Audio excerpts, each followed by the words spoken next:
6%. Six. There we go.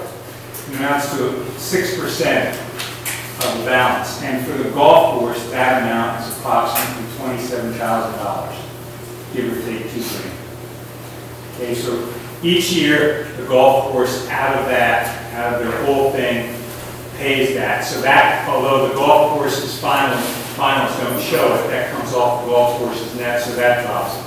And then even more important, and you golfers can understand this, at the end of each year, the auxiliary operations take the net and divvy it up for capital improvements. And capital improvements at our institution are any non-consumable goods worth $5,000 or more. So when we talk about range balls, even if you bought 20,000 of them, they're consumable goods.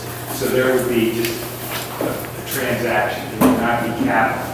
But when you buy a mower, when you have to redo tee boxes, when you have to redo the clubhouse, there is money that goes in capital for that. And over the last 6 years, the golf course has gotten anywhere from $27,000 to $64,000 in capital. So what I'm saying specifically is that Chris Anderson and before him Kevin Berland have done a very, very good job of managing that course. It's fiscally responsible. It takes care of itself. It also occasionally, as I pointed out, helps maintain these fields and everything else. But at the end of the year, you basically pay for your operation. And maybe have enough money to take the kids to the fountains. There's not a lot of money. There's not $80,000 at the end of the year sitting in a pot for a nameless administrator to take. They spend pretty much the whole thing, which if you were a business would be pretty good. You paid all your salaries, you can maintain the facility, you can do some other things. So am I clear on that? I think what Keith, he was concerned that there was confusion, that there was this substantial amount of money left that was going to the university. And in essence, if you take the administrative assessment and the capital, they basically break even. They're not contributing dollars back. And that was the concern. I want people to understand. Yeah. It's not, the golf courses are not cash cows. They're wonderful things, but if they were really big money makers, Denny Washington would have money. Does he have any? Not anymore. Okay, that's great. So, okay. Now what we'll do, we have 2 items left on our current uses. And so David Klayman from Missoula Parks and Rec is going to get, I know on the agenda it says Shaw, but it's David Klayman and it's not right about the name of the substitute, right? Actually, it would have been my job to do this. Right, I was just giving the name of it, it'll be Shaw and then you I clarify. just have a couple maps here. So he's going to talk about the trail systems. And David, you can come on up here.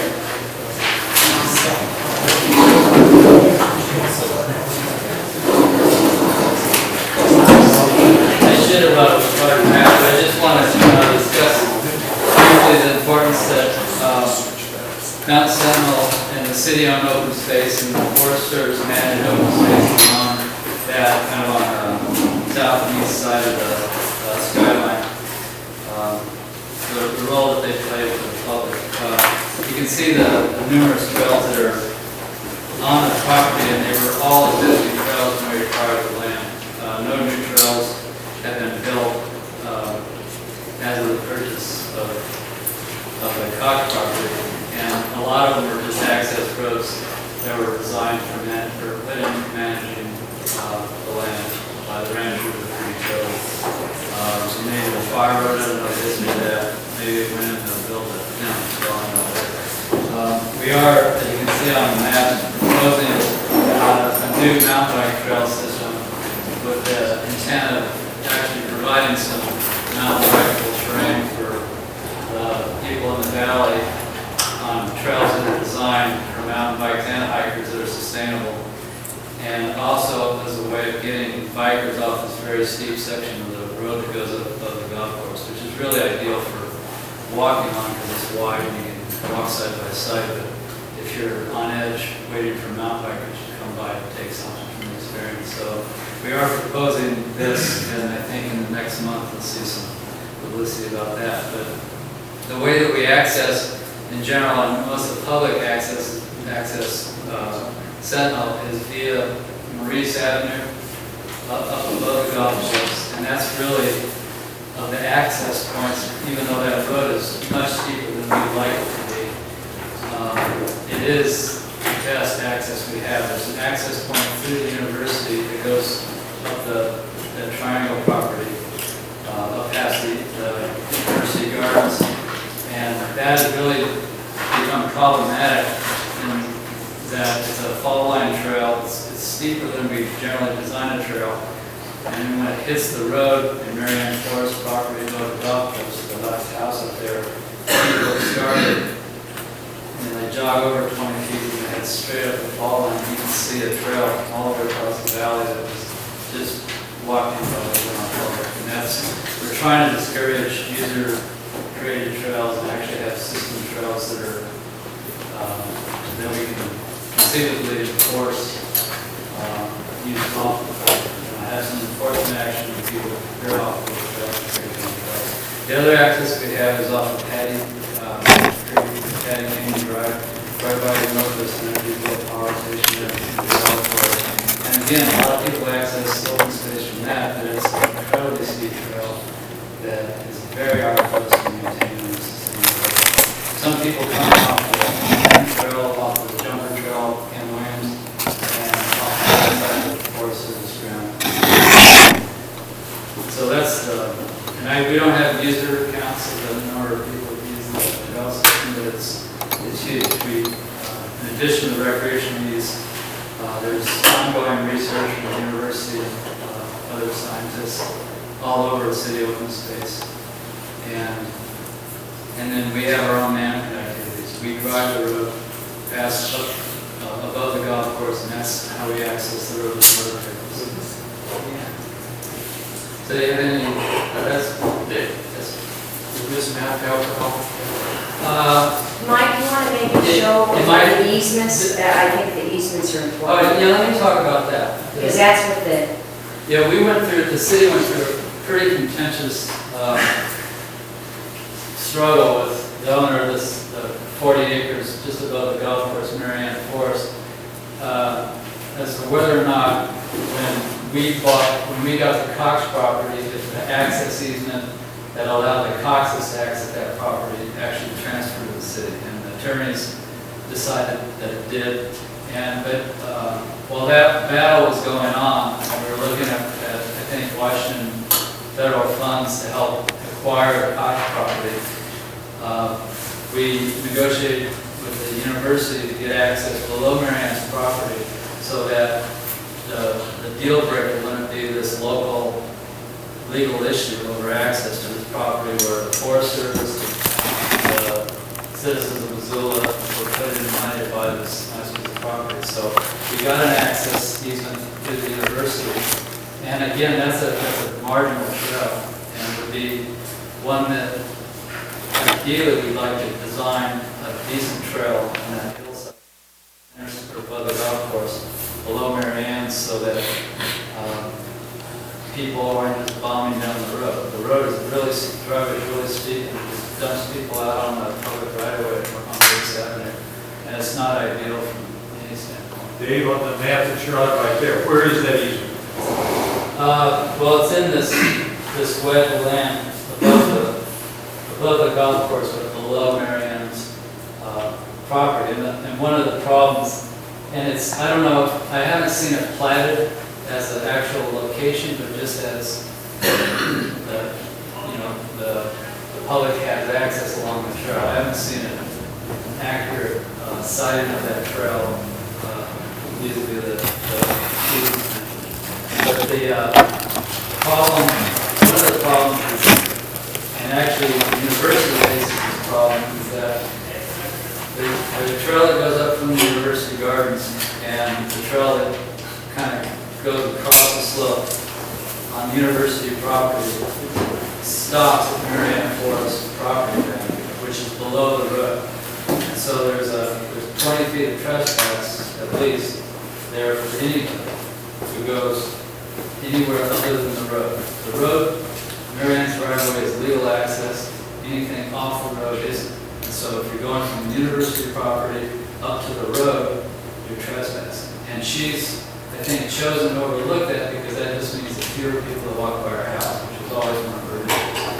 And so if we want to redesign or recite any of those trails on university property, we're going to have to acquire another easement from Marion Forest and get up to the road, which is public access. So one of them is on the hillside, and the other one is the one that's out here from Higginsville,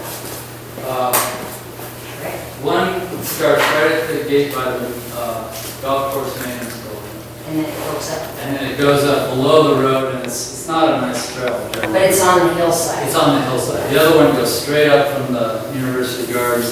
The Higgins. And pretty much, it's really close to the corner, but it's not quite there. So it's, So it's very south. yeah. Yeah, and then the next property over is beaches, this corner right here. It really tries to come down south on this Maurice extension, if you will. And the area you're talking about is kind of generally here. Well, this is the turnaround for Marion's Trail. So the trail is kind of, it kind of goes like this and then climbs up close to the corner. Here where that old standard And is. this one goes. Yeah. So I think we've tried to do that. This drawing had it. I'm not sure. Well, and if in fact you have legal access on the beach property, which is to the south, then you run around the trespass section. I don't know if you guys are able. This is the way a lot of things have been. One of the problems when we get new conservation land, like the Cox, is before we had any trail infrastructure or signs in place, people were marching up the hill. And now when we try to close that fall line trail, people tear down the signs, they feel like they're appropriate. And for us, yeah, they have. And for us, it's a real battle for us to turn them around after they started hiking in the trail. You indicated there was litigation ongoing with. Oh no, that's been dropped. That's been dropped. It was kind of a bunch of bluffs and stuff. But in the end, there is public access There to is that public road. access. Really? Yeah. That I didn't It's the know road. that. If I understand, I looked at this map correctly, I mean, obviously there are a bunch of user trails that we'll agree with, careful with, and that's always the case.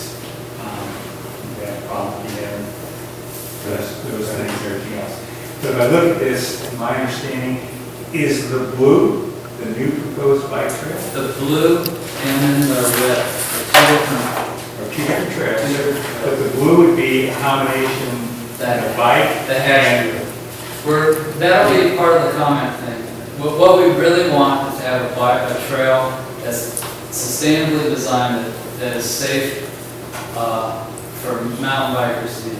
Okay. And it pulls, that kind of separates these, even though there are some schools of thought that you don't separate these. We don't really believe that.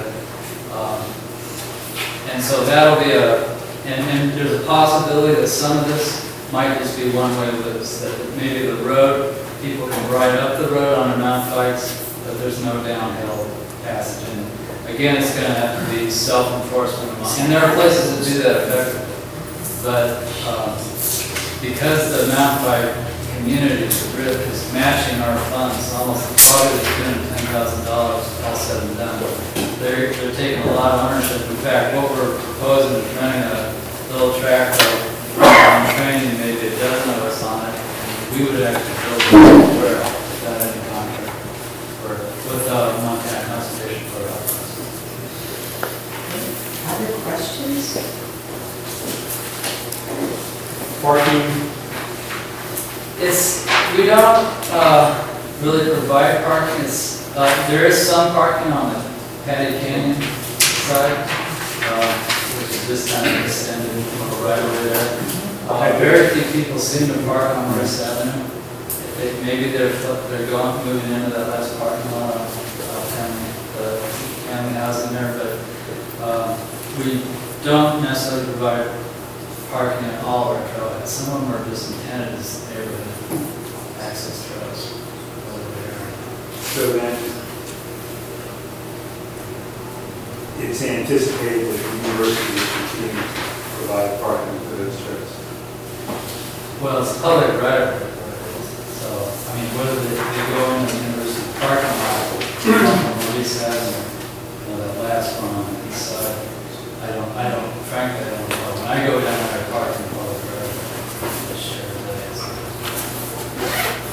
The streets or the parks. Yes. Right. It should be Streets. a community center or any of those spots. Yeah, and I just don't know how many, They do. I mean, it's not an issue unless, but yeah, they do. it's not my, Currently, we don't have the utilization that has created a parking problem. If we improve these trails, it may create a parking problem. it may, although I think the improvements that we're looking at really are to get mountain bikers up there. And mountain bikers, generally what we're thinking is, I mean, the blue trail forms a really nice, probably a 30-minute loop from campus where you could ride up there. A lot of it is going to be west and south aspect, so it'll melt off early in the spring. It'll be a nice little fitness loop for people.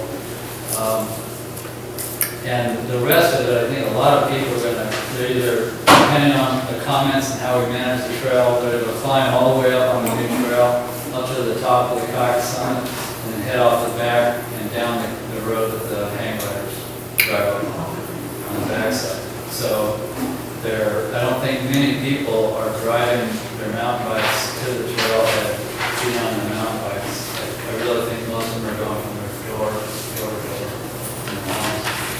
But I don't know, it's just, some of this is really hard to predict all the impacts. And it's obvious that the use of our open space lands by recreation has exploded in the last 10 years. Is Mary Ann Forrest in Dr. Cox's old house, or is she in one of those houses that's for? No, I think she's in his house. And actually, it is for sale, and it's encumbered by some pretty strictly worded easements that don't allow any more building. So even outbuildings are kind of restricted. I've got a few calls from potential buyers. She did own that kind of Tudor-style house at the bottom, and sold it. Other questions? Okay, like Mom stated, be short, you can access. You can keep those maps if you're going to help, and if you need, I don't know if you're going to come up with that information.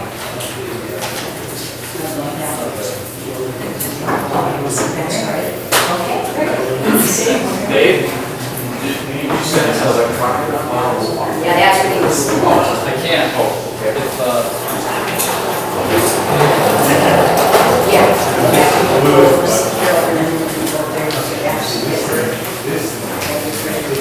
I'll try to read this aside. Okay. And now, after a lot of effort to try to find out who really rents the exterior gardens, we ended up with finding the probably person that knows the most about it is Carol Hayes, and she's the administrator for ASUM. So she's going to really give us a little bit of the uses, you know, how it operates, how it works, and so Carol, want to come up and kind of give us an idea of what happens there? Those kind of heavy introduction.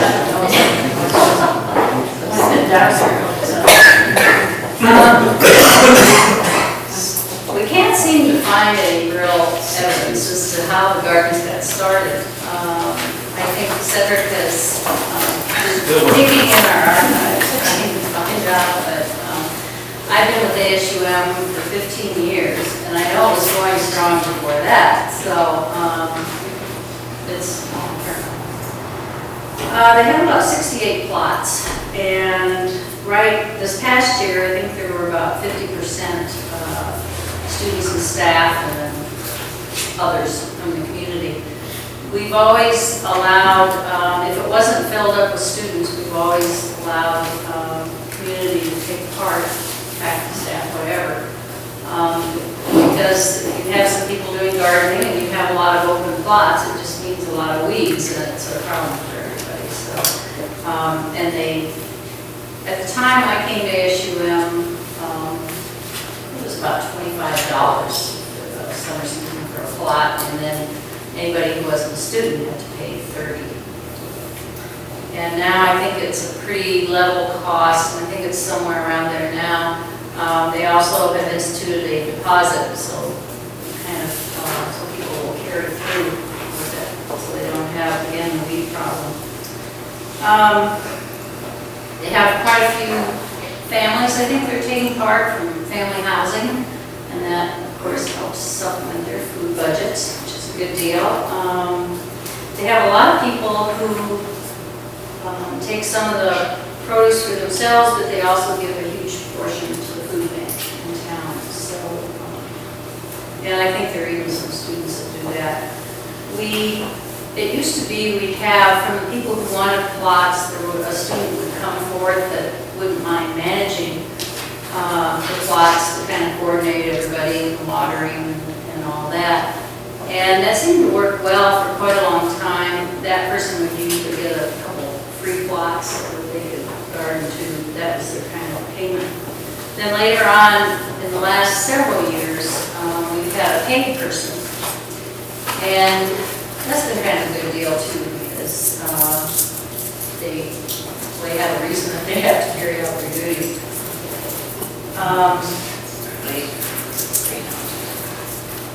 There are, of course, water turn on and off costs, beginning and end of the season, and we share those with DPS, who has a lot of plots, and I don't know too much about their operation, except I think they have a lot of greenhouses. They actually went and bought a greenhouse years ago, and I don't know, frankly, I don't know if it's still out there, but we did have them also. So they share some of those costs. At some point, I think there were people that were doing a lot of growing for the community, and the, what's it called, garden harvest, that community garden, they sort of got involved, and actually they help us find somebody to manage the gardens. We actually do the hiring, and we pay the, HUM hasn't given any budget, I don't believe, to gardens for a few years. I don't know that we did last year. We did one last year. Did we? But they've had not that much support. They typically, they operate with the money that people pay to have a garden plot, so. And a few people want their deposit back at the end of the year, but I was talking to the gal who is just the outgoing person who was managing the garden. She said about 75% of the people that garden this past summer want to come back, so they didn't even ask for their deposit back, they just let it stay. With the Garden City Harvest, kind of input on this a little bit, they come out and do the tilling. We used to have to rent a tiller and get somebody to do all that, and they are now doing that for us, plus they donate manure and compost materials, and if we have excess ones at the end of the season, they will take them for us, so we don't have to deal with it. Don't they kind of manage it, Carol? I thought you told me that they No, they, advertise. just in that, they do some advertising through their program too, but I know that this outgoing manager said that they were going to be more aggressive earlier and getting a lot of advertising out and timing and whatnot, so the students will be sure to know about it early enough. We used to start getting calls in January about the gardens for sign-ups, because the students are really interested. And they also, Garden City Harvest also gives classes on composting and also what things grow best in this climate and the best ways to do that. They also maintain tools. We have a little tool shed out there, but and it's been locked, but we've had a lot of theft and that kind of thing. Of course, I think they made keys for almost all the gardeners out there, so everybody kind of had access. It was a matter if they would lock it up like it was supposed to be and whatnot. But Now I think Garden City Harvest is kind of maintaining the tools and maybe, I don't know what they're doing about the storage, but it's working a lot better than it used to.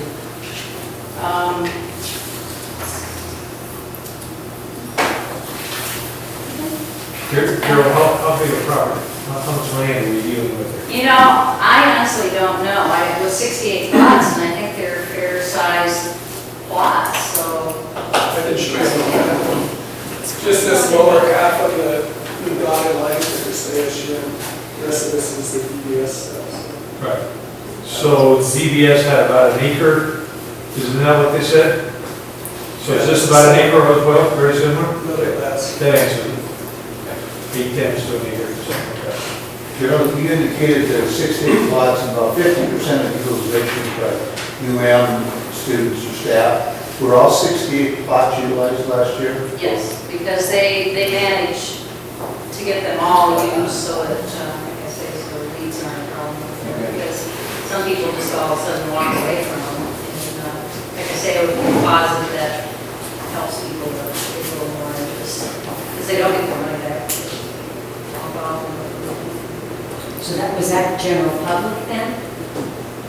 There's some community members that if they can't get them filled through university people, they have them.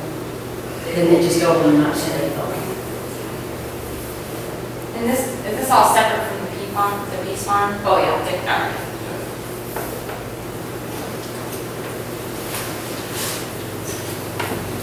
Other questions? Carol, thank you very much.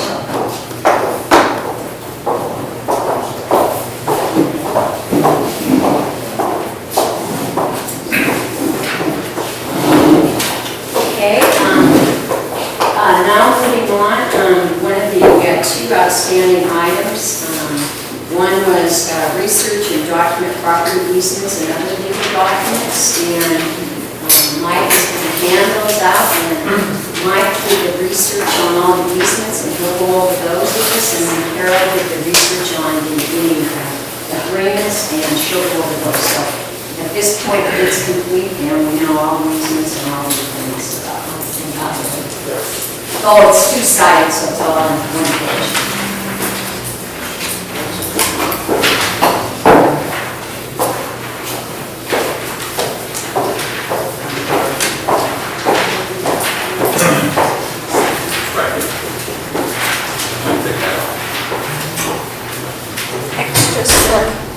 Okay, I'm just going to address some of the highlights of the first page here, just to get you familiar with the document. We have the date of the final document, the type of the document, most of them were easements, but the first item was a memorandum of understanding. And then just some general areas of the terms, acknowledging that it could be up to a couple of paragraphs describing that or several pages. And then the period that's covered, and then the parties that are on the document. And generally, this south section here, the first item there is construct storm, drainage, and flood retention facilities. And that's this area here, and then it ties into the Patty Creek, flows down this way.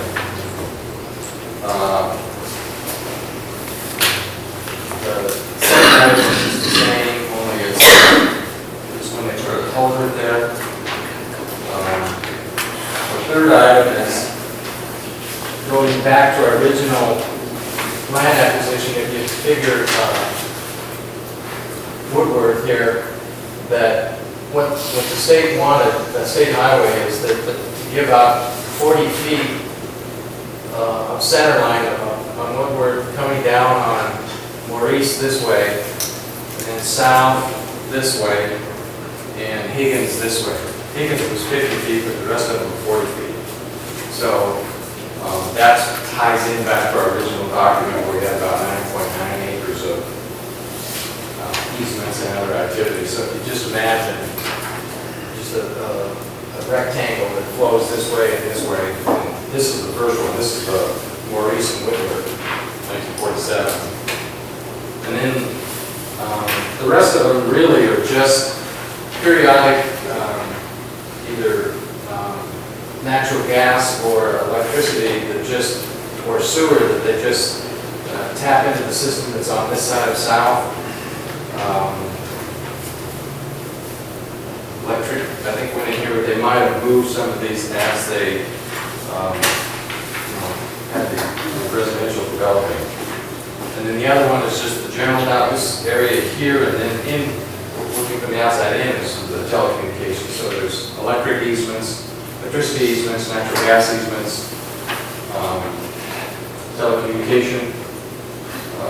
On the natural gas pipeline, Ron Anderson from the Northwest Energy is supposed to get a plot that they have exactly where it is. And the sketch that's an attachment isn't very exact, so. So is it infrastructure and then roadway and sidewalk that you mentioned? That's what it sounds like. Is that pretty much what it is? And, it does get back into this trail easement thing, that the trails were happening here, and so, I think they addressed those, so we have copies of the original documents. The interesting aside on this was that the Cox residents, they had land, I think it's on Dave's thing, way over here, about 480 acres, I think, up the hill, up the mountain here. And so that's where they extended this one here, so they could tap into that and then go up through the Forest Service to get that in the Forest Service. I'm not sure exactly where the road is, but it's off the track there. That's sketch map, so. That's what I did on the easements. Questions on the easements? This is good records that we have then. Carol, you want to talk about the agreements? The agreements that we came up with are found in the records pretty much pertain to what we've already had discussed here at some of our last meetings. Pardon? Can you speak up a little bit? Sure. I assume you have a copy of, this is on the second page, and the first item that we should address is the letter of gift, which is the use of the track facility, and that is a 39-year agreement between the university and Mountain West Track Club, who is Mark Timmons and Neptune Aviation. There is verbiage in the agreement that speaks to changes as long as it's agreeable with both parties along the line. There's a 5-year renewable annually until otherwise agreed, or a 39-year agreement for the judge's stand, press box, and other structural elements. Secondly is the one that the Mr. TMA storage, vehicle storage and South Side Transportation Demand Management Facility. And it talks about the 20-year land track lease agreement and the specifics relevant to the agreement of having them here on the South Campus. Carol, is that 1905 or 1995? 1995, I'm sure. I will double check that, but I'm sure it's It's probably 1995. 2005 because it's 20 years, and then it's 2025. We'll double check that and verify for you, make But sure. we know for sure it's not 1905. No, it is not. Unless there's something really weird. On the hang gliders, this is relevant to a university policy. There is no formal agreement with the hang gliders, and there is university policy number 202.1 that defines the parameters for all aviation that takes place on campus. And that there isn't any applicable time period or agreement that was established. So Carol, is that the same agreement that would govern the parachutists into the stadium? Yes, it's the same policy, and if you go to the policy online, then it can further access specifics to hang gliders or other aviation paragliders. There's specific procedures for each one of those groups broken out into that. How is this monitored on the hang gliders? Public safety primarily, Yes. it's public safety. So they have to register before they ever? Yeah, they follow up with them. Yeah, they work very closely Yeah, they're together very close. when you read through the procedures there, of their relationship. The key was also, it's a basic aviation on campus policy versus that it's a specifically in agreement with the hang gliders. It's a universal policy that was initiated by the university. Andrea? It says that they have to be recognized by ASUM. I haven't seen it recognized in a couple of years, as long as I've been involved with ASUM. We haven't recognized the hang gliders as an official student group.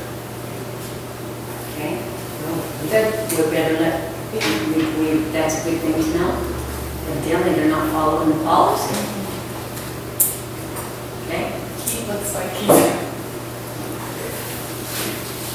There has been in the past a hang glider club. And I wonder if that's what that applies to, that if there's a student hang glider club, then they have received ASUM recognition, as do all of our student clubs. And I wonder if that just applies to the student organization. Because I know for years there was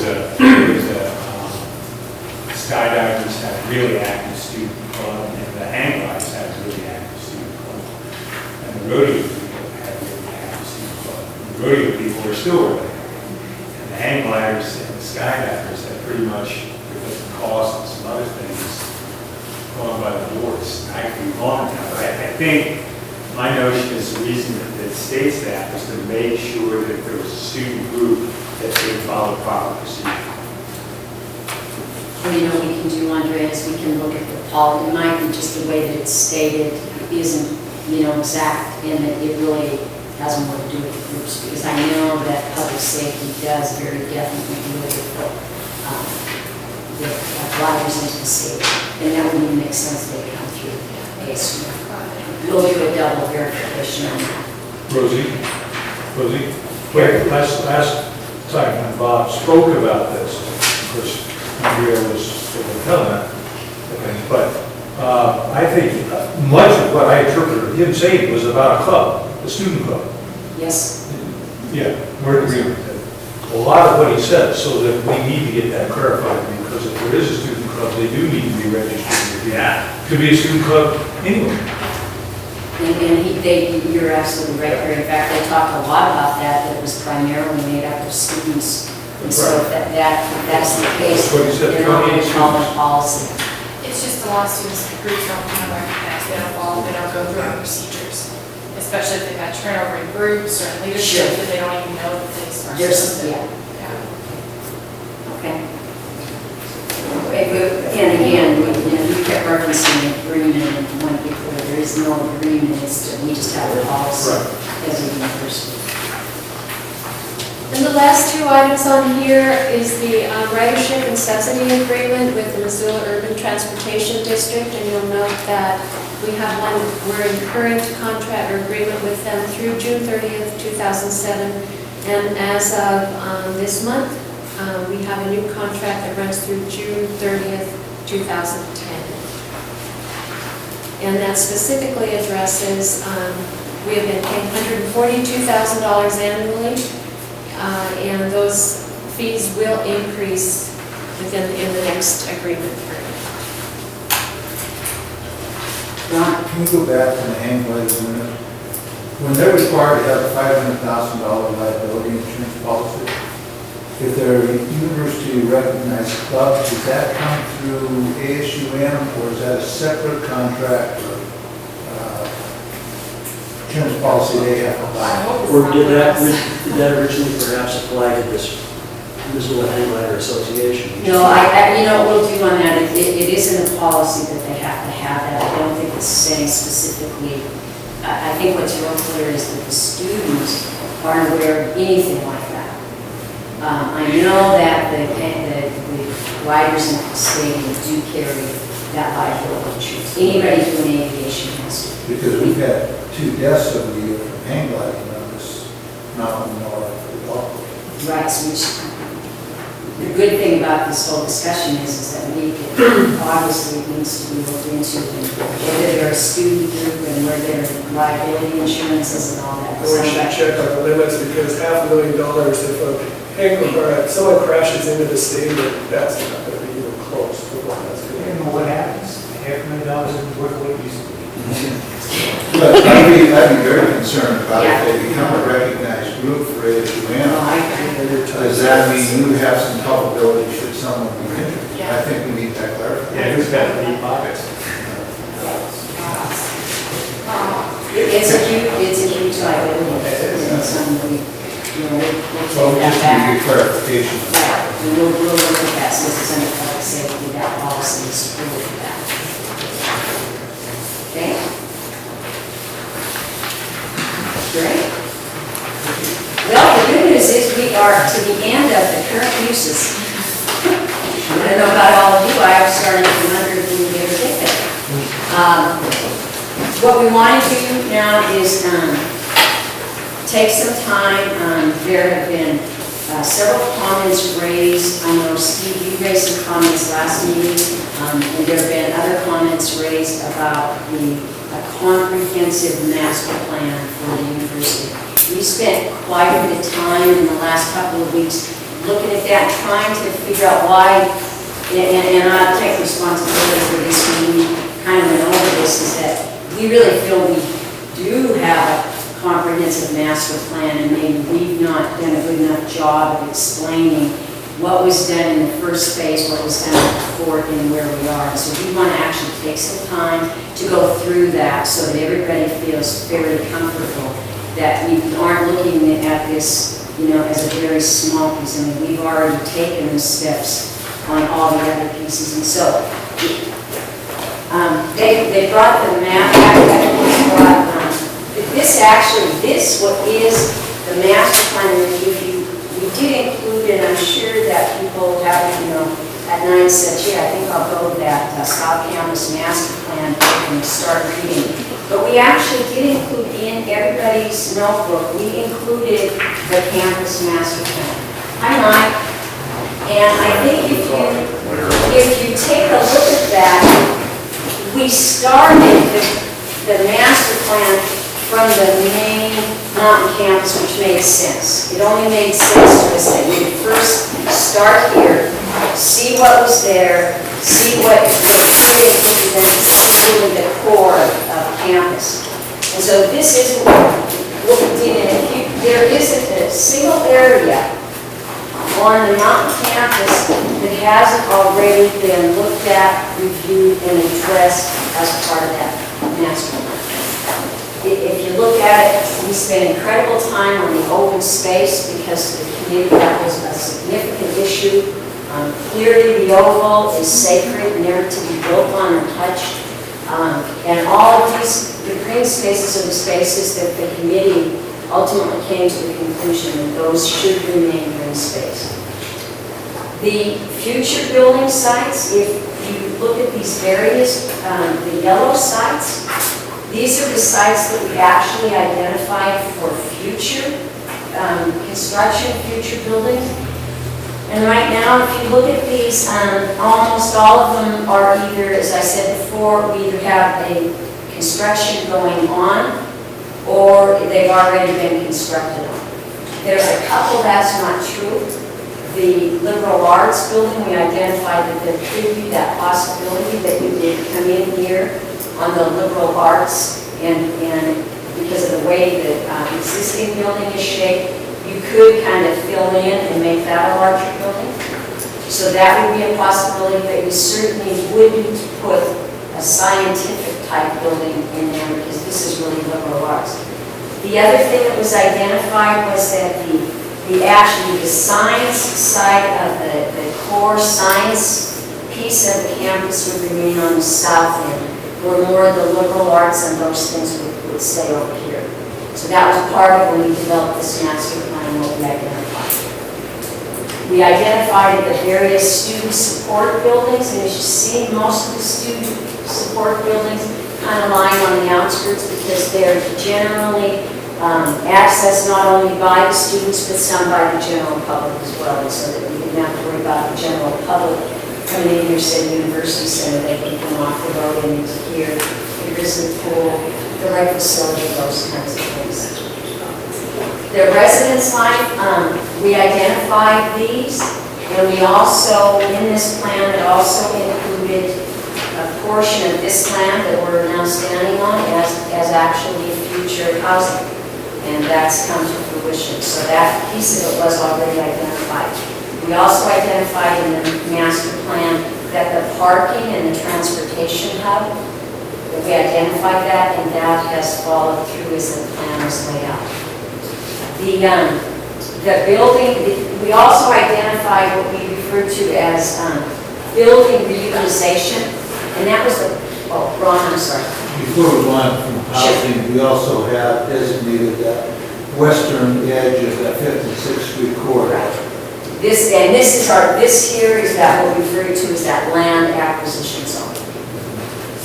And that we couldn't really do anything on here until such time that we were able to acquire all of those. We have a small space at the end of Cinnabon that was not built on as part of Tool Village that would accommodate, very small. And that's out here. But in relationship to this To piece that. of property, it was also identified in the campus master plan. Right. And these were the ones that we identified as possible utilization.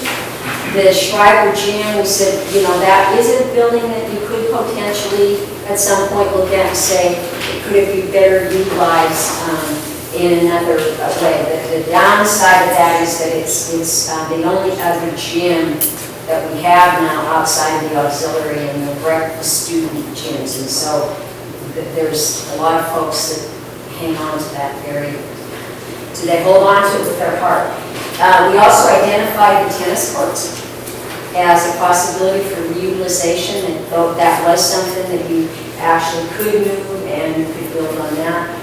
And then this area here was identified, this blue here, and that's the piece that Ron was talking about. And then this was identified to primarily serve as a kind of a campus gateway or an entrance to the campus, which makes a lot of sense because if you come off of the bridge, it's not clear that you're even at the University of Montana. You don't, I mean, there's no way of knowing that now you are at the University of Montana. And so in that master plan, we identified the possibility of a visitor center, museum, you know, something like that, that might end up being in this, so that this really would be the entrance to campus. And we were actually, it's kind of funny, because as we were looking at the plan, one of the things we said may ultimately happen is that this may end up being that some of the park, you know, these two eventually will probably meld together. One of the recommendations from the consultant was that this should have some kind of a buffer because it's a pretty large parking lot that kind of sticks out there like a sore thumb. So they recommend that we try to do some kind of buffer as we look at how we might do that particular piece of land. So I really felt like people were thinking that we hadn't done this comprehensively, and I think that we really have. We also did address, and you know, we have a little map, of course our map on the north, across the river. We have a map on that. Yeah. Are there questions on this? Karen? I was just going to make a couple of comments. The first one is that since you did that planning exercise, we've already modified at least 2 tracts of land that I know there. An additional building to the west of the business building, that's the Gallagher Center. I mean, that's cited for that. The Gilby, I mean, sorry. Correct. Yeah, just next to Gallagher. That's The Gilby and the museum in the corner of the parking lot. So I know those 2 modifications, maybe others, but I know those as well. Right. So And we're then a trying lot. to utilize every bit of space we've got. Exactly, and in fact, those are 2 additional buildings that we had to find a place to put them because we didn't have any more space because these building sites had already been used. All right, the other comment that I would make here is that the division of the north and the south half is nice, but the more building consumptive group is the science group, and that's already the most dense on this map, and there's not enough room on the south campus for all the science. I mean, the south part of the main campus, and the north part's got a lot more space in it, and that's not as building consumptive as growing research programs are. So that's just an observation. And we already have we already added on to the chemistry building, which is identified as one of the sites.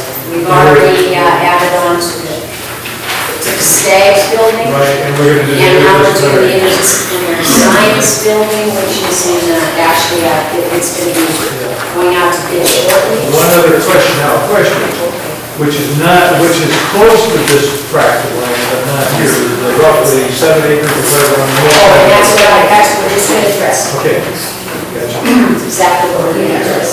Here. Oh, here, back. Steve? Couple of questions. In your master plan for the campus itself, did you address stacking your parking somewhere along the line? Yes, we did. In fact, what we did address, in fact, in that, Steve, one of the issues was there could be no more space taken up for parking. So when It you has get to your parking go will go up. this way, but what we really focused on, and that's what you see a result of, is alternative transportation, bus ridership, ASUM transportation. So what we've really done in a lot of ways to try to decrease the need for parking on campus is to find alternative kinds of transportation. That's why you see the success of this as well across the board. And that's exactly why the committee is pretty adamant about they didn't want any more parking lots. There was two specific sites we talked about, either stacking parking or taking down. One was the current field house lot, and the other was the lot directly south of the health office. Yes. Those were the two specific lots we looked at, said we could stack parking, we could take down. And the other one, potentially, we could, we could put another deck on the existing parking garage, but the expense of parking to build is, We're gonna have to take us, the columns would take up like 20% of the existing parking to go up another layer, and it just couldn't work out economically. And then where is the state, or are the state and the university? And I see ASUM came out with a new proposal for 5th, 6th, Arthur, and that campus entry, all of that sort of thing. Is there any resolution, or is that just an ongoing discussion? Right now, it's in an ongoing discussion. I think what ASU and the university have as a proposal that we think would work. The key in that particular entryway is that there's a lot of federal funds tied to that project, and if we don't do something, we could lose those funds. And so it's right. Well, it's state as well. It's not just city funds. They're actually city and state funds. And so the city is very anxious, and Mike can probably speak to this. The city, I know, and is very anxious to try to do something. The university and the students are very anxious to do something.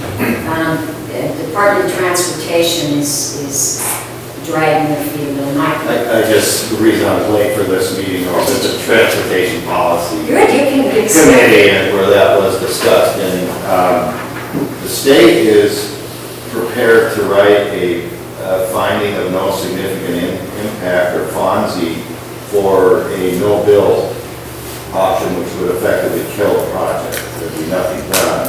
And the city and the university are working hard to get the state and the federal government to keep the environmental review process open so that they can explore some option that would be mutually acceptable. And frankly, I don't know how that's going to end up. Because the state and the feds, the rules they have for their environmental review process that go along with the federal dollars are pretty strict, and whether they'll agree to that is an unknown.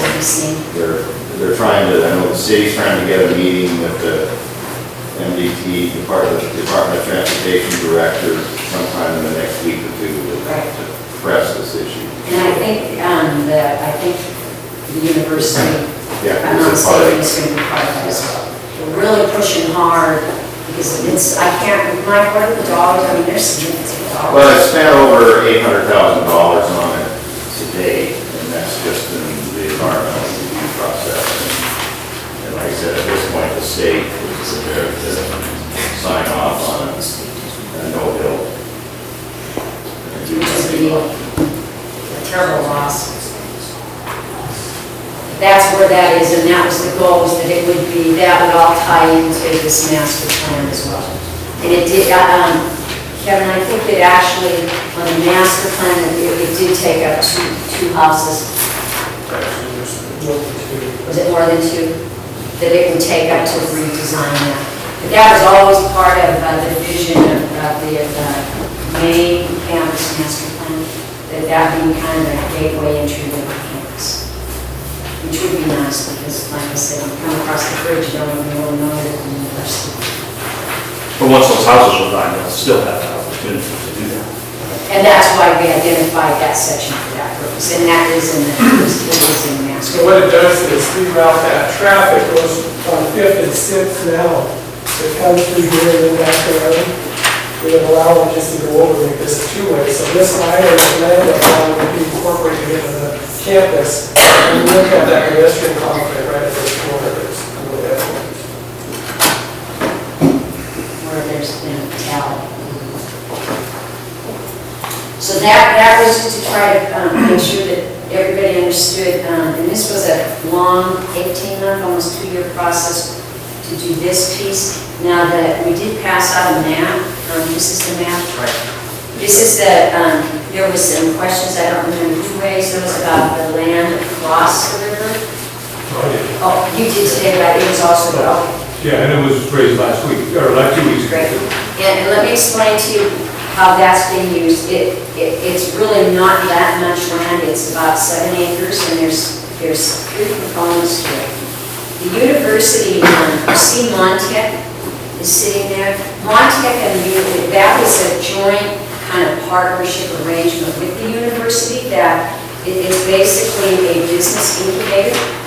And so we actually were successful in getting grants that helped purchase that land and that building for the purpose of business incubation.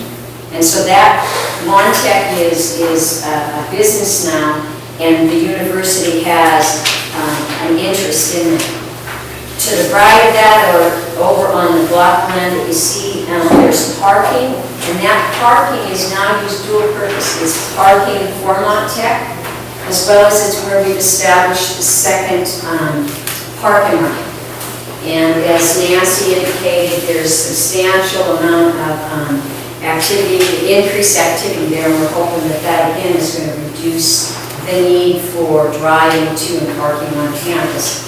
The balance of that has always been identified. It has been identified as kind of the technology transfer, the kind of, again, business incubation type activity of the university that would occur over there. And there is right now, we do, and Kevin, you might want to talk about that, we use that now for staging area. It's basically in thirds. The top third is that transportation center Rosie's talking about. In the center, we have a portion where we have staging areas for our major construction project. But this end, through Montech, we're doing an energy demonstration project. So you'll see a windmill out there, which could be solar cells. I don't know if they're on there soon. That'll be down there. But then the bottom third of this is in the floodplain, so it's not really usable land. So that 7 acres, maybe 5 of it is usable properties. And what's left, if we ever have more, if Montech expands, it'll go into those construction staging areas. So that was to address that issue, and that was part again of the comprehensive plan. And then I asked Kevin if he would, I wasn't involved at all in the Fort Missoula one, so I asked Kevin if he would go over the Fort Missoula stuff.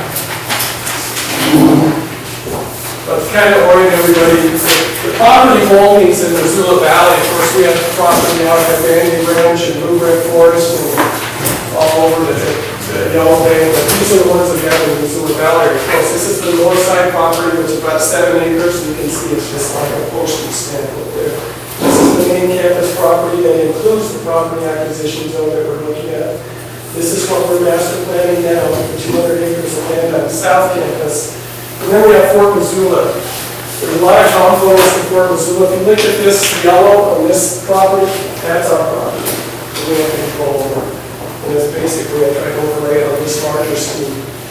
If you look at these major tracks, those are basically for research because there's no way to get here unless you cross the river in a boat. And we don't have any plans of building a bridge across there.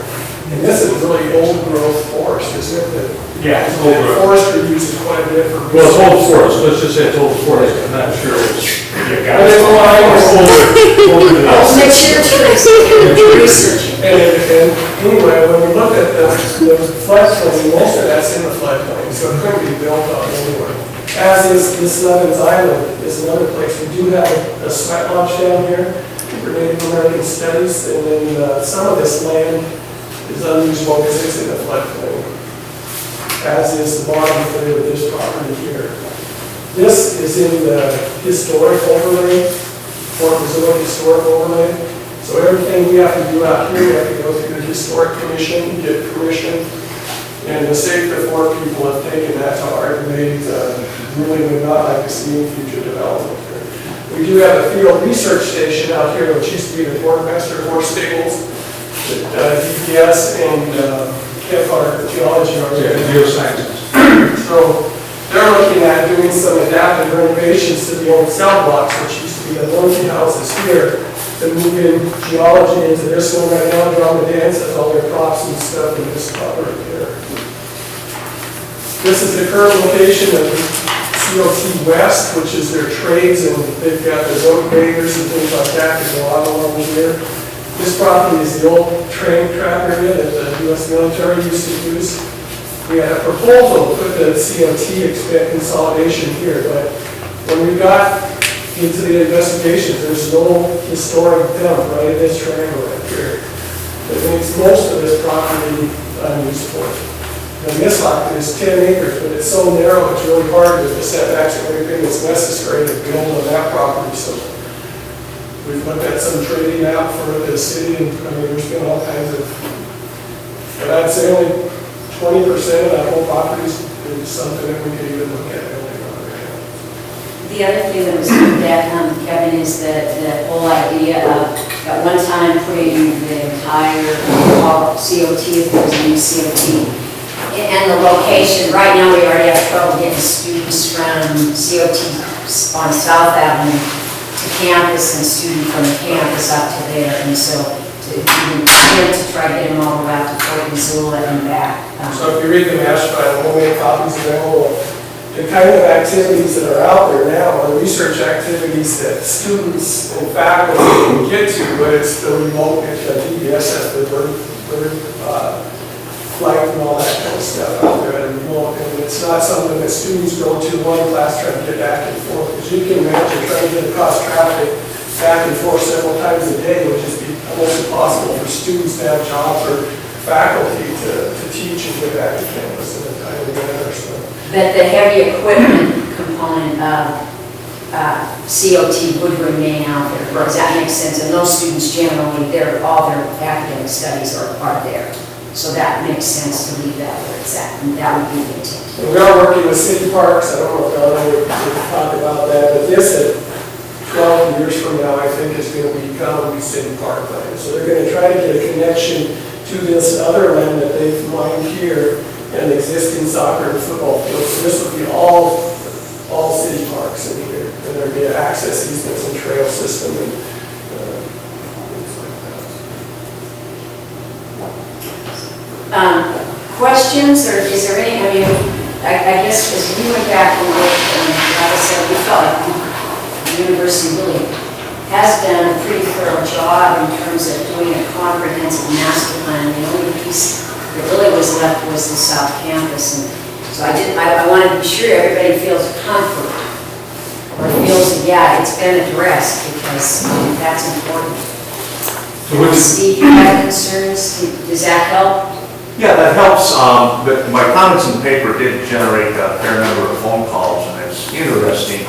You know, like the 7 acres or the 5 usable acres on the north side of the river.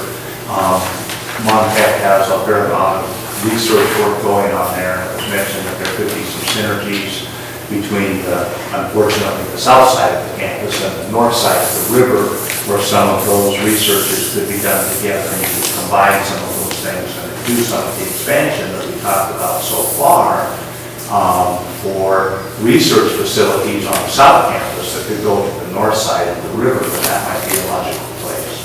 And you talked about the gardens that we talked about today. It seems to me that an ideal area for the gardens and expansion of the gardens would be out in the College of Technology area, and maybe even some of those floodplain areas would be wonderful planting sites for a garden area, expanding that. I don't see us looking at some of those combinations, and and if you do have a redirection on the entrance to the campus at 5th and 6th and Arthur, there's some space there that can probably be utilized also. And so I guess that was kind of what was in my mind when I made that comment a couple of weeks ago, and it was certainly picked up by some people that called me over the course of the last couple of weeks that, there are some other spots and in some of this area. Somebody said that what you really have here is a recreation area that's close to campus, and it's supporting soccer, a varsity sport, and golf, a varsity sport. And it appears that golf especially is on the chopping block. What happens to the golf team if you do away with the golf course? I mean, you just leave space. Practice, maybe one day a week there.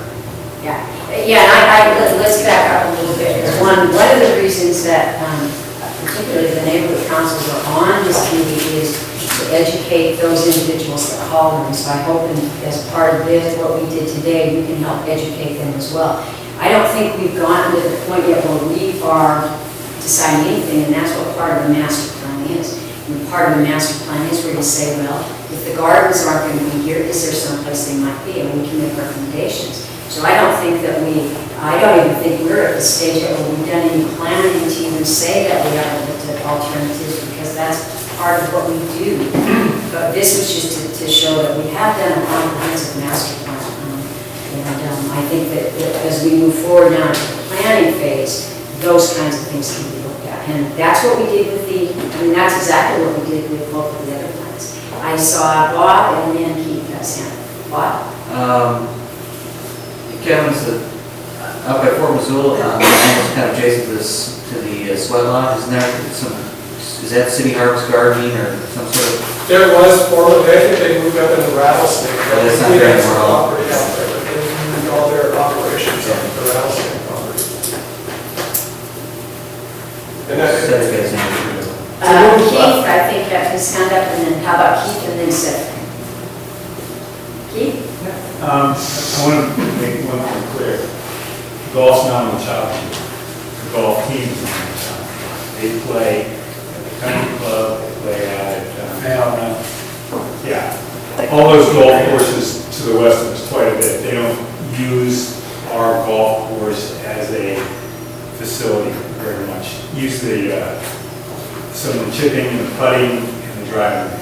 The golf course, the University of Montana golf course is not integral to the success of our golf team. Did I say that correctly? And can I add that they're not on the chopping block because they're a core sport? Yeah. I'm going before they go. Easy. And that's why, Jim's on the committee, so he can help us and make sure that we're clear on that. So I don't, the golf team has to stay. The whole concept behind the ASU Gardens not being out at Fort Missoula is because a lot of the people that live in these complexes have access to them and students on campus that are interested in that kind of stuff. They were formerly over closer to South Avenue in our old nursery. I don't know if you were here, but when we showed the initial drawings that the DBS, the Dieter Gardens were the research plots, and then ASU had a strip of land in there also. And those were moved back in '91 to make preparation for Tool Village. And we looked at moving them at that point, and then it was deemed that they're just too valuable to have here for access to the people in family housing and the students on campus to get to. So making them any more remote than that, I don't think the success of them would help. Cedric? So when I look at the land ownership map in Missoula here, Do I understand correctly then that the university doesn't currently own the property that the CIP sits on? Yeah, we're gonna have that little portion right across. Oh, out on South. Yeah, South end. Yeah, That was something we just did. yeah, we did, I'm sorry. we did. But again, it's smaller than the 70 Yeah. acres over here. Yeah, and we've already, I know the university, if there was ever, if we ever were to vacate that, Missoula Public Schools is very interested. And it would only make sense, but that's a really good point, sir. So we have a master plan that area because there's not enough space in there. It's less, it's right around 2 acres. So we've got 2 acres that is deeded to the university south Avenue. By Sentinel High School and the administration building. That's Between the correct. high school and the fairground, right? Exactly. Okay, there we go. And with the 2 buildings there, or the 2 buildings, I think there's really not any place to do anything more now. Right, and Reconfigure we the can expand there, and it's, they don't have enough space now. They share parking with the high school and the administration. Which makes it a lot of fun. But I think the important thing of you having gone through these 2 master planning efforts is that now we have the knowledge of what's there, what's been done, what's been talked about, and we have people that can continue to inform us. And as we look at this tract of land now, we can say, well, something maybe doesn't fit here. How will it work in one of these 2 others that there have been discussions about already? And we're just putting together the 3rd piece of a comprehensive master plan. We're not doing this in isolation. We're doing it in the context of those things that have already gone on. Exactly. Now, are there any other tracts in the Missoula Valley, other than the 2 acres that are not on that map? Not that I'm aware of. Yeah, George's house. No, they're on. I guess that's true. We do own the president's residence. That would be correct. But I don't think we'll be doing anything with that. Argue with that. Yeah, I'll let you tell me. That was on the way. Ron? Did we sell the properties we own on the south side of Beckwith? Yes. The former president's house, and we own 2 other houses, homes in Back there. when we bought Banner and we were trying to get all our computers and stuff up and running, they had to get that. They sold those properties. properties. That was the early 90s. And that one vacant lot, the one vacant lot at the corner of Beckwith and Arthur. We get that, Mountain Water has that. That's, okay, that will always be a little park without people realizing. They use that because they have a protected zone around their wells, and it's an ideal place for them to have a supply level. Got it. Yeah, That's at Beckwith and Mansfield. yeah, It's a little grassed area. yeah, it's a little park that people will know. There's a Beckwith and Maurice. Beckwith and Mansfield is a paid parking lot. Yeah, you're right. We got a tiny little. Yeah, I mean, it's a city lot, it's a university district lot. That's on, yeah, that's on words. That's on Maurice and Beckwith. Beck. But what I wanted to be absolutely sure is everybody feels comfortable that we identified, kind of the chronologically how this is all come about, so it makes more sense. And this is really, like Dave said, this is kind of the final component. And although it looks like a lot of land, like they say, only 20% of that at max is developable at Fort Lucas. And the hang gliders just can't fly that far, right? Well, maybe if there were hang gliders, yes. So, Ms. Brother, That narrow strip of property, what's the acres on that? Did you say? That's 10 acres, 9.94 acres, this one right here. The one that makes the L, is that also usable out? Well, this right now is used where they do the grading, they use that for their industrial program. that's the COT heavy equipment. When you look on the hill, you can see the industrial buildings and everything west of that is the grid they just use for practicing grading and reading. Okay? What are the things that are, that on each side of that narrow 10 acres? City owns all of this. City of Missoula, like I said, this is that big, like, excavated for future soccer fields. Okay. They're in the ground now. And this is, there's a little cemetery out here. All the current soccer and rugby and everything's out in this area. And then this is the school district property. For future expansion, if they ever have to go to another high school. So is that? I'm sorry. It's Kathy. Okay, are there any other questions or? Okay. Well, now I've asked, these kind of got a little bit jumbled together because as people were talking about the current uses, people were asking questions about future uses. So we are going to actually move into the future uses. And again, I'm going to ask everyone to think long-term. We're not talking about next year, we're talking about a long time. We really need to be thinking of what this may be 50 years from now. A plan typically is a 10-year plan, but it's very clear from way back when President Clark had the vision of acquiring the land. It has to be long-term vision, so we're really going to ask everybody to try to really go on the visionary paths as we kind of not talk about potential future uses. We're going to first go with those, there have been several that were identified 2 border regions, and so I've asked Keith and Ron and Jim O'Day to speak a little bit about kind of being visionary about what they may see for the future. So this is just some visioning, and Ron, would you like to start off? Well, in terms of, and when I talk about housing, I'm talking about campus-based student housing. And currently, as we talked about, the sites that were identified in the 2002 master plan is that west end of the 5th and 6th Street corridor. I have not seen the plat on the proposed correction of the traffic patterns there, but from what I'm hearing, there's some infringement on that if that would go through. The other thing that concerns me is the style, the current style or preferred type of housing the students want is not your traditional 11-story high-rise residence halls like we have with Avery and Jesse Halls. As we look out to the future, I think there are 2 things that will drive student housing, campus-based student housing. One will be obviously what our enrollment is. And does that mean the university is going to have to grow to 16,000 students? Not sure. What it does mean is, what we know about enrollment right now are 2 things. Number one, for the next 8 years, I believe Montana high school graduation rates continue to drop. The thing that we don't know with that is that the state of Montana, we have a very poor transition between high school and post-secondary. We're about 20% less in terms of our high school graduates that go on to some type of post-secondary training.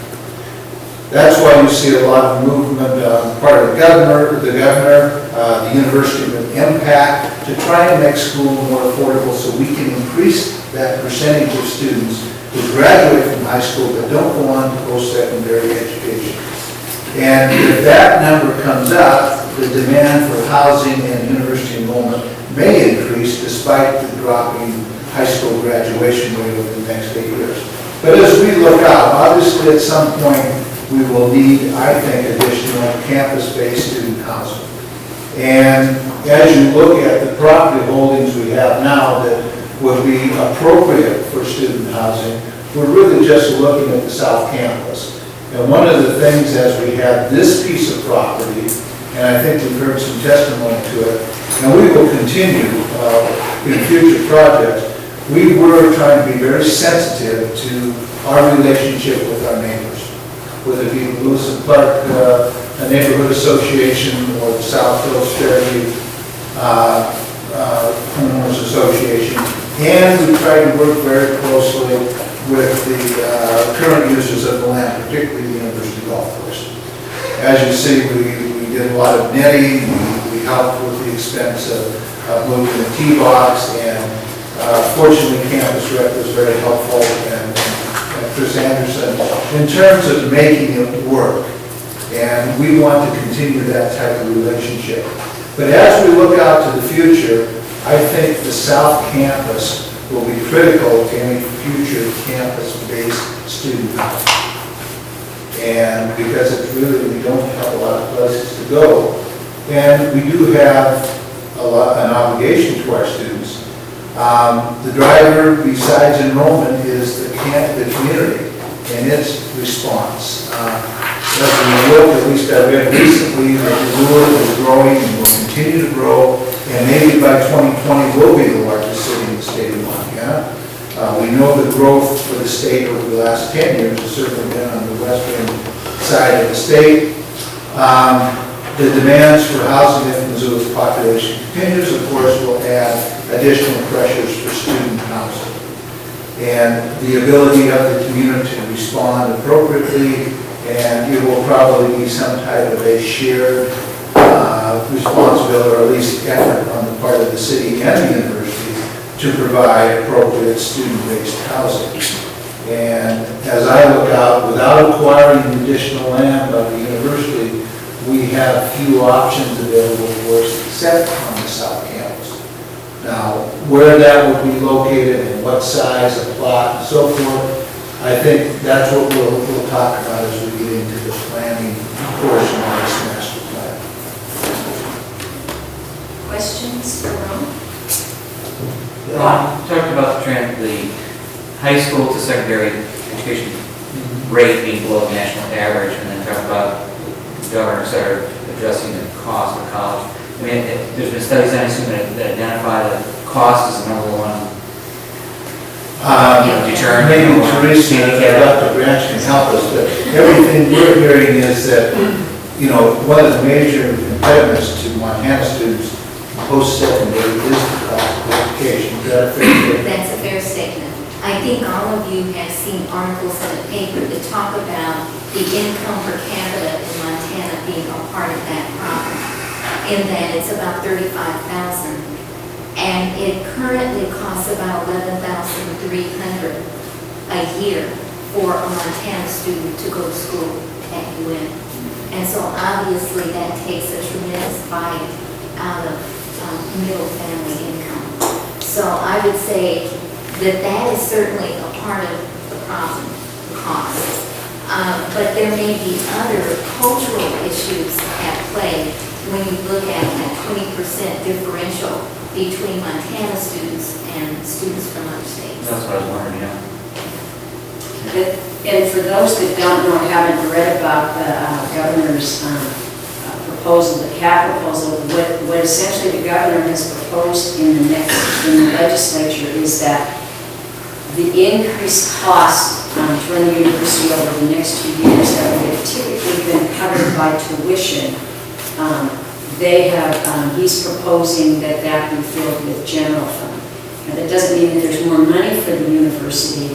What it means, though, is those dollars to cover the increased costs of our present operations. He wants to backfill general funds so that the cost to students in terms of their tuition would be held steady for the next 2 years, so there would be no tuition increase, which would be huge for access for students. See, Ron, what's your crystal ball tell you as far as average student age and that sort of thing? Do you see more non-traditional students in the mix, fewer, and how does that impact your housing? The demographics long-term, I can't answer on. Our current student body is, as you look at the different styles of our housing, you can almost look at a demographic. For example, in our residence halls, approximately 71% of those students are traditional first-time freshmen. As you get out into this facility, the age goes up. It's more of our junior, and it was designed to be our upper-class single students.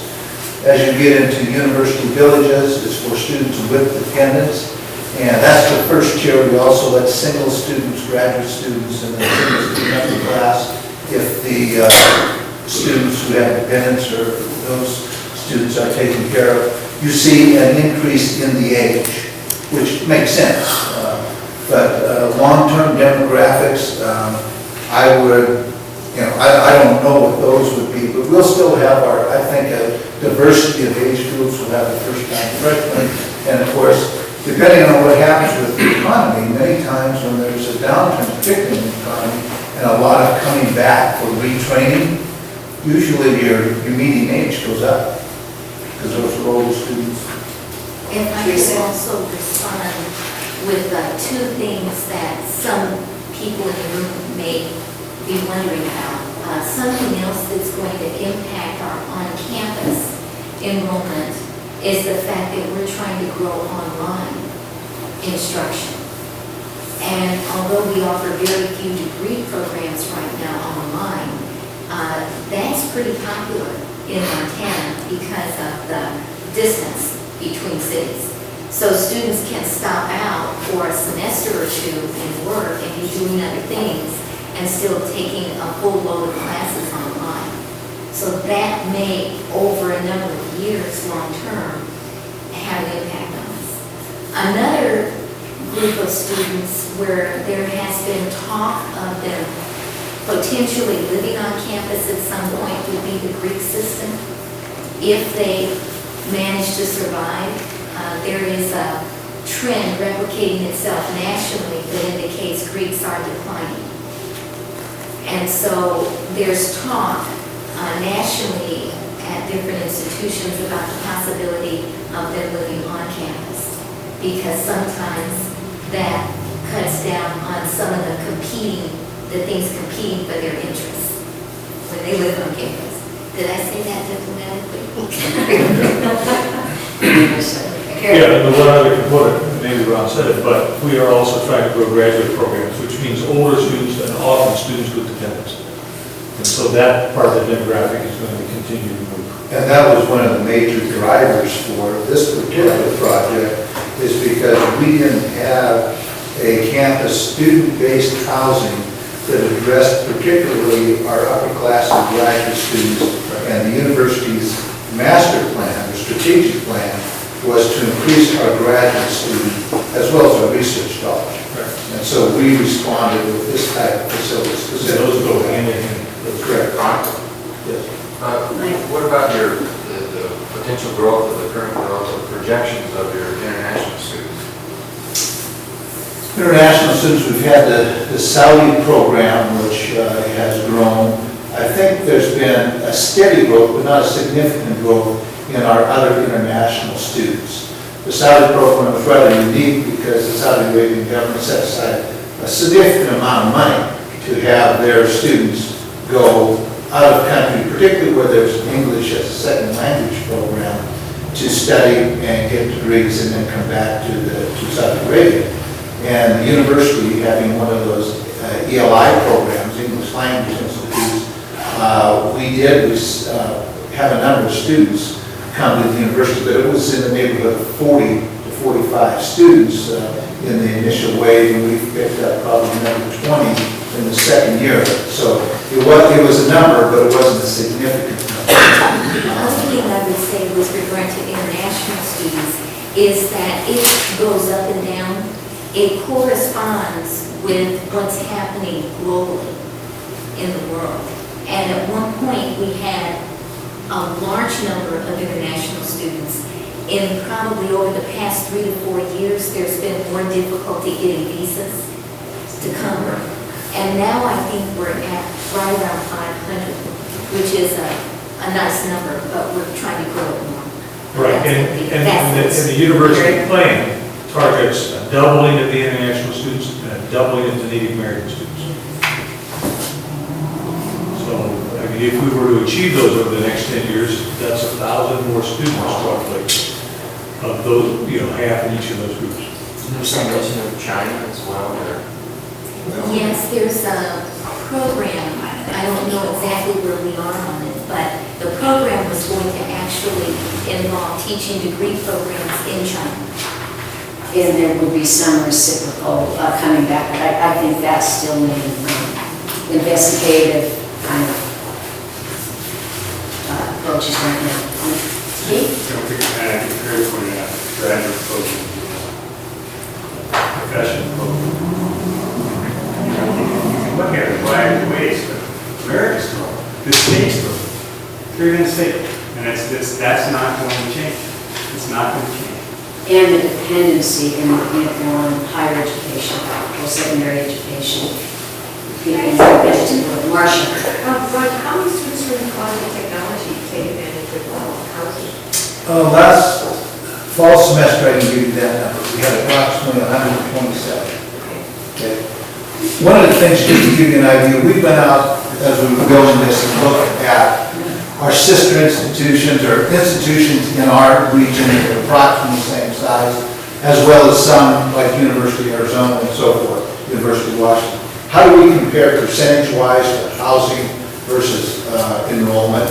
And we were right in the median. We house, and those numbers have changed a little bit, but when we built this facility in 2004, we house approximately 27% of the total student body.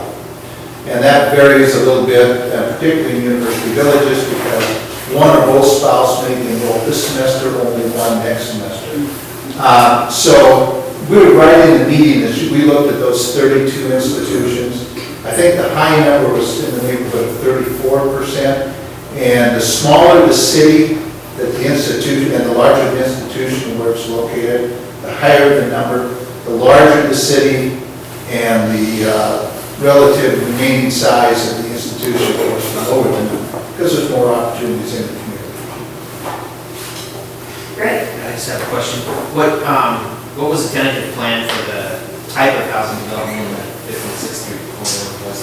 There was no tentative plan. It was a plot of land that was set out there as a potential housing building site and somewhat designated. The reason that was chosen, if you look at the campus, all of the housing is on the west perimeter of campus, except for a block. And so to try and consolidate that to that side of campus was the reason the master plan, the group said that's a potential housing site. But going back to what Ron said earlier in his remarks, if you look at marketing firms and surveys that have been done on the type of housing that today's students desire, is going to be more along the lines of this complex, Lewis and Clark, where you have apartment living. You know, there's a little kitchenette, there's separate rooms as opposed to the traditional dorm room where you have a box, and both you and your roommate have to manage to kind of stake out your territory in one room that you share without any separation of privacy to speak of. Andrea, do you want to speak? You live out here. It's not a kitchenette, I was just saying that the set It's is a a full kitchen. Okay. Because I love it, this is my third year out here, and I really like it. And I think that Dr. Range is right, that a lot of students like, I didn't have to find roommates, you know, I didn't have to buy furniture. That was all provided for by the university, and I can pay rent right to the university, and all the water and electricity and all that stuff is taken care of, internet, maintenance. That's really appealing, and I think having had orientations the last couple of summers, I think that's especially appealing to our age group. And parents who take care of students a lot and have everything taken care of, we don't have to do those kind of things for ourselves. And so coming and living at the university for 4 or 5 years is appealing. And I mean, who wouldn't want to live out here? It's a great place. The bus comes, everything's wonderful. Can you tell I like it here? And I lived here for last spring and during the summer. And I can say from experience that it's a very, very nice transition between on-campus life and life renting and out of the real world. It's kind of a nice go-between. And I think talking to a lot of my friends that have lived here between living on homes and then renting, they all kind of feel the same way about that. So I think not only is it very popular and attractive to our age group, but I think it's beneficial to our age group. That's great, that's great. Jim? I guess this will go to you, Ron. It wasn't that long ago that we had 10,000 students on this campus. Today, we're at over 14, or getting close to 14, and that period of change has probably only been within the last 10 years. 10 years. The demographics, as you mentioned, and what we look at in stadium expansion in Missoula by the year 2020 could be the largest city in Montana. Do you think we're going to continue to grow like that, the campus? I think there's so many factors, I don't know, is it affordable? What are we going to do in terms, research dollars have a tremendous effect on opportunities for student learning. Are we going to be able to continue to recruit and make it affordable for our out-of-state students to come? There are a lot of factors. I think if the Missoula community continues to grow at the rate, obviously there are a number of students from the community that attend the institution. And we would, but do they need housing or are they going to stay at home? There's a number of factors. I think what we have to plan for, there's going to be some reasonable growth of the institution and the city. And we can't say, well, we're not going to do anything more in housing and let the community take care of it. Well, we've tried to establish very good relationships with the community, so it's a partnership that we're working together to try and meet the needs of student housing and address the issues in neighbors and good neighborhoods and appropriate parking. And so I think we have to plan that we will have some growth. What the measure of that, I'm not sure at this point. There is such a thing as capacity. And, looking at the number of buildings we have and how many seats we have in classrooms, there is such a thing as capacity. When I initially came to I was told that the capacity was at about 15,000. But, things are going to change over time with the ebb and flow and how students educate themselves, whether it's online, how many would be on campus, developing these parcels of land that remain and planning well, all of that will impact capacity. We have to stop at this point because it is time for public comment, so I do have to ask us to stop. Pardon? Yes. Well, it depends on how much public comment we have. Is there any comments from the public? I just have a question. There was a my name is Penny Stevens. Perfect, thank you. And there was a really nice lot just south of the Missoula Manor, or the Eagles Manor, where the city went and run the street kitty corner through that lot. Who owned that? Does anyone know before? Missoula County Schools. Public school. Wouldn't that have been a nice piece of property to pick up, rather than have street run through it like they did? So, but you're from the city. It only took the city, how many years? 15 years to do that project. That's what they ended up doing, so.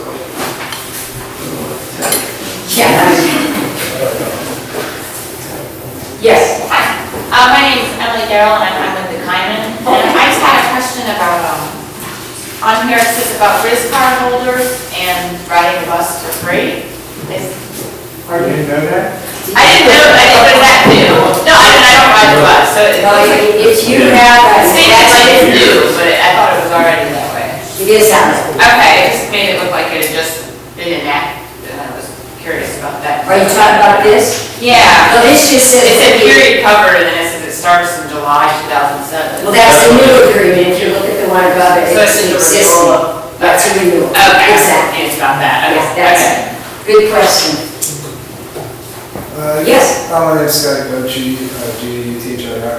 One thing that with the Fort Missoula property area right there, I know Big Sky High School uses it a lot. I went there when I was in high school and we did like research projects and whatnot in that area. And then a lot of the FFA, Future Farmers of America, also use that land a lot. And what you said was in development for soccer actually isn't really. It hasn't been touched. That kind of area, right where the main Fort Road comes in. It's still the same weeds that when I went to school there, so they haven't really done anything with it. But if you drive down south and see that depressed area, that's all future soccer field. Yeah, I know that. They just haven't really touched it. No, they won't. Well, there's a fundraising going on now to develop that. They've master planned that as a, for larger soccer, softball fields, et cetera. It's just a matter of raising money to do the work to do it. But you're right, there is actually some of our property now, we've got an agreement with the school district, we put oats on that and they're feeding their cattle like FFA animals out there right now, so. What's FFA? Future farmers. Here we go, I know what FFA is, I mean, that's, that's the only correct process. Okay, well, you know, I'd like to try to utilize the time till 5, as long as we don't have any other, was there any other public comment? No?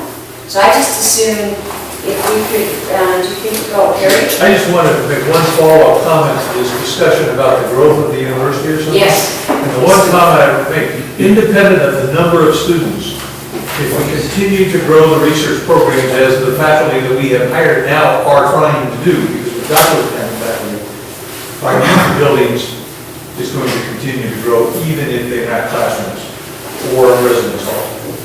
And we will, one of the things, I think on the next agenda, I'm going to actually have the academics come and talk about their future needs. Right. No, I understand that, but I just wanted to make that comment because we often talk about the growth of the university in terms of numbers of students, but there are other sectors of the university that will grow somewhat independent of the number. There'll be some increase in number associated with that, but maybe not. It's not about, but you can't make a direct correlation. Growth is only in enrollment. Correct, follow up on that.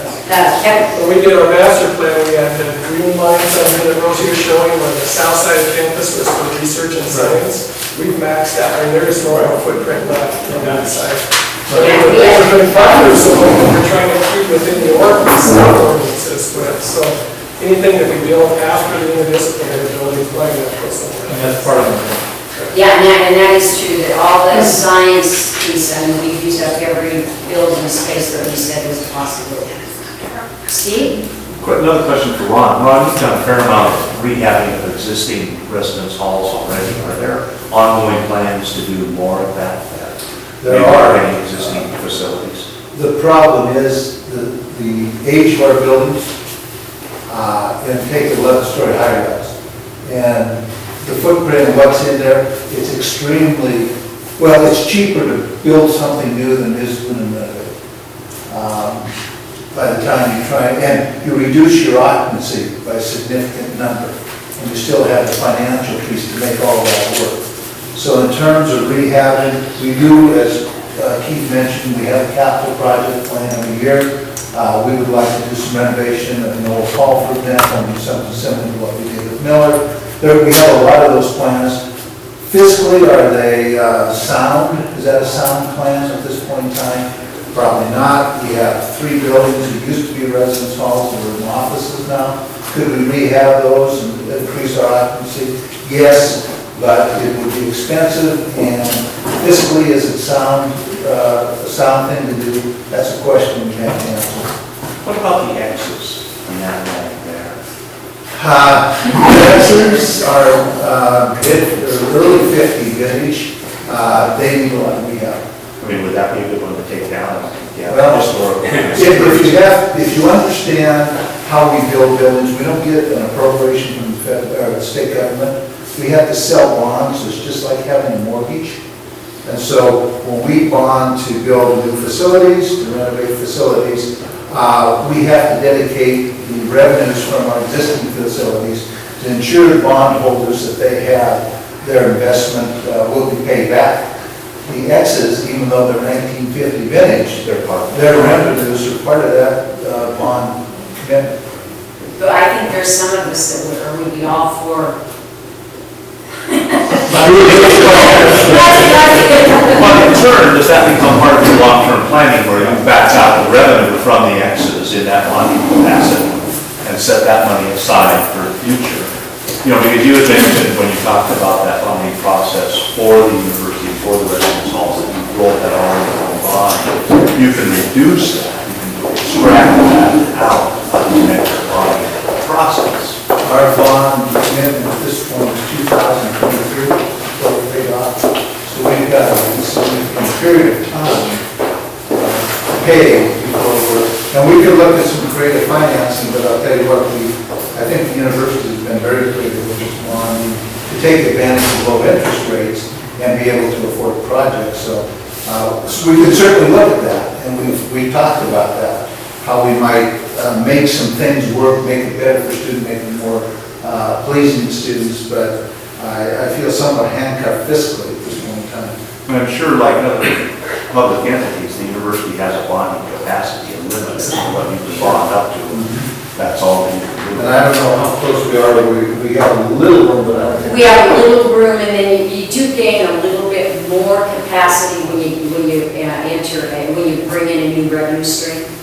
Because that new revenue stream helps a little bit, but it's not like you have an entire new capacity. I mean, we're pretty close.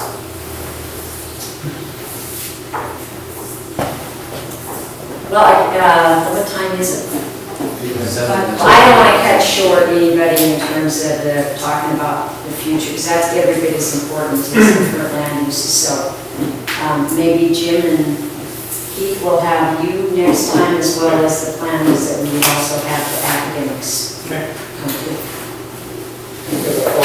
Next question. Oh, right, I'm sorry. Why we put that dorms or that residence facility, as we had our overall campus master plan, we had a neighborhood buffer, and then on the west side, that buffer is including residential type areas, so you would have academic uses bumping right up to the other street, so that's why that was identified as a future holding section.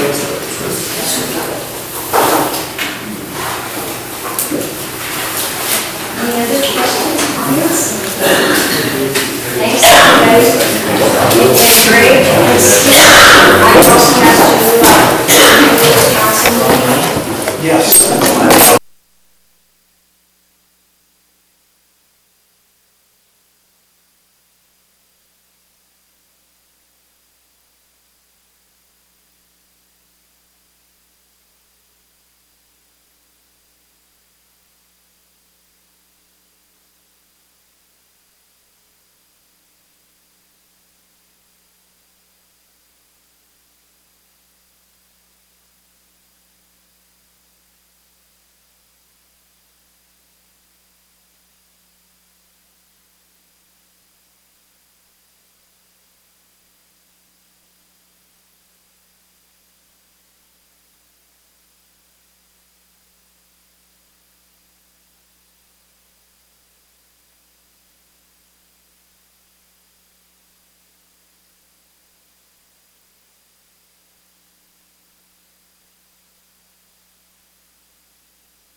But I think it kind of goes back to your city manager thing. Maybe you can find a city manager who could comprehend this and reorganize it somewhat and get these systems in place and pull this together. But I've heard you speak about chief administrative officers here. It could be that the chief administrative officer's duties or skill level could be quantified such that you could bring in that sort of a person there who may have that skill where the current ones just don't have that background, you know? Right.